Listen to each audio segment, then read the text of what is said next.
ঢাকা মহানগর উত্তর পল্লবী থানা মিরপুর বেনারসি ব্যবসায়ী ও তাঁত কারিগর কর্মচারী ও এলাকাবাসীর সাথে উন্নয়ন সংস্কার নিয়ে মত বিনিময় সভায় প্রধান অতিথি হিসেবে উপস্থিত হন ঢাকা মহানগর উত্তর বিএনপি আহ্বায়ক ও ঢাকা 16 আসন সংসদ সদস্য পদপ্রার্থী আমিনুল হক।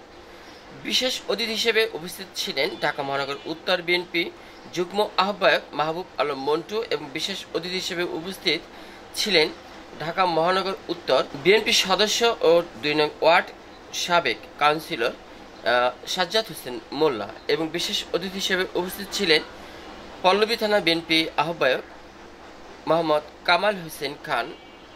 বিশেষ অতিথি হিসেবে উপস্থিত ছিলেন পল্লবী থানা বিএনপি সিনিয়র যুগ্ম আহ্বায়ক বিএনপির আনিসুর রহমান আনিস এবং বিশেষ অতিথি হিসেবে উপস্থিত ছিলেন পল্লবী থানা বিএনপি যুগ্ম আহ্বায়ক এবং 5 নং ওয়ার্ড বিএনপি সাবেক সভাপতি বিএনপির সোহরাব হোসেন মোল্লা এবং বিশেষ অতিথি হিসেবে উপস্থিত ছিলেন ইউএসপিওয়াইআরএম সভাপতি সাদাকাত খান ফাকু।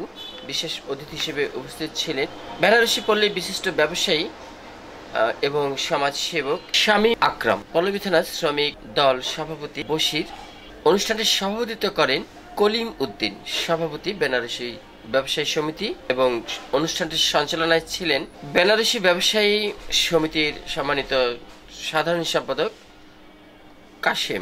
মোহাম্মদ কাশেম মিয়ার সঞ্চালনায় এবং সার্বিক দিক নির্দেশনায় আজকের এই এত সুন্দর একটি উঠান বৈঠক সফলতা অর্জন করেন।